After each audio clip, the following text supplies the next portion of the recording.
اللہ اللہ اللہ اللہ اللہ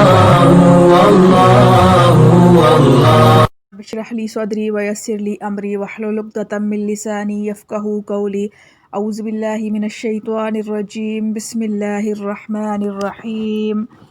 عرفات میں وقوف اور اس کے بعد مزدلفہ کا وقوف۔ اس کے بعد اسی آیت میں ارشاد ہے فَإِذَا أَفَضْتُم مِّنْ عَرَفَاتٍ فاذكروا الله عند المشعر الحرام واذكروه كما هداكم وإن كنتم من قبله لمن الضالين، یعنی پھر جب تم عرفات سے واپس آنے لگو تو مشعر حرام کے پاس خدا تعالیٰ کی یاد کرو اور اس طرح یاد کرو جس طرح تم کو بتلا رکھا ہے، اور حقیقت میں اللہ تعالیٰ کے بتلانے سے پہلے تم محض ہی ناواقف تھے۔ اس میں بتلایا گیا ہے کہ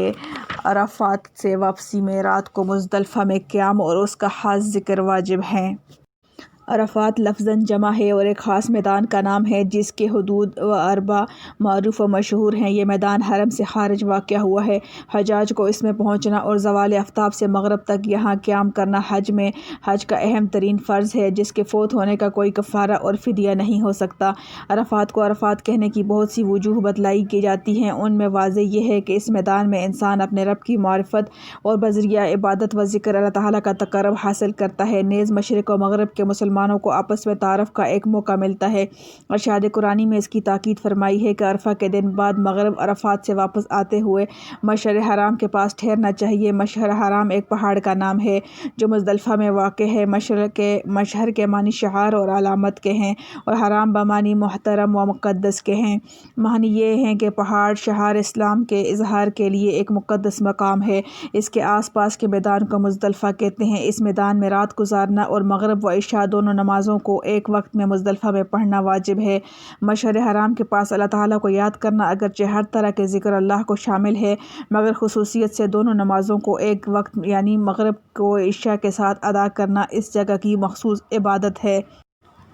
آیت کے جملہ وَاذْكُرُوهُ كَمَا هَدَاكُم میں شاید اسی کی طرف اشارہ ہے کہ اللہ تعالیٰ نے اپنی یاد اور ذکر کے لیے جو طریقہ بتلایا ہے اسی طرح اس کو یاد کرو، اپنی راہ اور قیاس کو اس میں دخل نہ دو، کیونکہ راہ اور قیاس کا مقتضا تو یہ تھا کہ مغرب کی نماز مغرب کے وقت میں پڑھی جاتی، عشاء کی نماز عشاء کے وقت میں، لیکن اس روز اس مقام پر حق تعالیٰ کو یہی پسند ہے کہ مغرب کی نماز مؤخر کی جائے، اس کو عشاء کے ساتھ پڑھا جائے۔ ارشاد قرآنی وَاذْكُرُوهُ كَمَا هَدَاكُم سے ایک اور بھی اصولی مسئلہ نکل آیا کہ ذکر اللہ اور عبادت میں آدمی خود مختار نہیں کہ اللہ تعالیٰ کو جس طرح چاہے یاد کرے اور جس طرح چاہے اس کی عبادت کرے، بلکہ ذکر اللہ اور ہر عبادت کے خاص آداب ہیں، ان کے موافق ادا کرنا ہی عبادت ہے، اس کے خلاف کرنا جائز نہیں،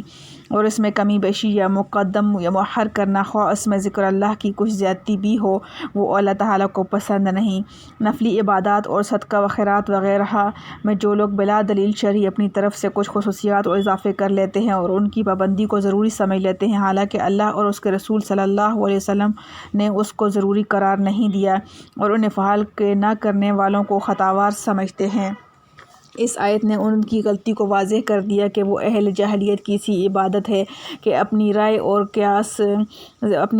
قیاس سے عبادت کی صورتیں گھڑ رکھی تھیں اور چند رسموں کا نام عبادت رکھ لیا تھا۔ اس کے بعد تیسری آیت میں ارشاد ہے ثم افیضوا من حیث افاض الناس واستغفروا اللہ ان اللہ غفور الرحیم، یعنی پھر تم سب کو ضروری ہے کہ اسی جگہ ہو کر واپس آؤ جہاں اور لوگ جا کر واپس آتے ہیں، اور اللہ تعالیٰ کے سامنے توبہ کرو، یقیناً اللہ تعالیٰ معاف کر دیں گے اور مہربانی فرما دیں گے۔ اس جملے کا شان نزول یہ ہے کہ قریش عرب جو بیت اللہ کے محافظ و مجاور تھے اور سارے عرب میں ان کا اقتدار مسلم تھا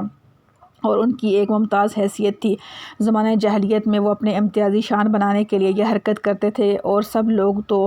عرفات کو جاتے اور وہاں وقوف کر کے واپس آتے تھے، یہ لوگ راستہ میں مزدلفہ کے اندر ہی ٹھہر جاتے تھے اور کہتے تھے کہ ہم چونکہ بیت اللہ اور حرم کے مجاور ہیں اس لیے حدود حرم سے باہر جانا ہمارے لیے مناسب نہیں۔ مزدلفہ حدود حرم کے اندر ہے اور عرفات اس سے خرچ یا بہانہ کر کے مزدلفہ ہی میں قیام کر لیتے اور وہیں سے واپس آ جایا کرتے تھے، اور در حقیقت وجہ اس حیلہ بہانہ کی اپنا فخر و غرور اور عام لوگوں سے ممتاز ہو کر رہنا تھا۔ حق تعالیٰ کے اس فرمان نے ان کی غلط کاری واضح فرما دی اور ان کو حکم دیا کہ تم بھی وہیں جاؤ جہاں سب لوگ جاتے ہیں، یعنی عرفات میں، اور پھر وہیں سے سب کے ساتھ واپس آؤ۔ اول تو عام انسانوں سے اپنے آپ کو ممتاز کر کے رکھنا خود ایک متکبرانہ فعل ہے جس سے ہمیشہ ہی پرہیز لازم ہے، خصوصاً حج کے ایام میں جہاں لباس احرام اور پھر قیام و مقام کی یکسانیت کے ذریعہ اسی کا سبق دینا ہے کہ انسان سب برابر ہیں، امیر و غریب یا عالم و جاہل یا بڑے چھوٹے کا یہاں کوئی امتیاز نہیں۔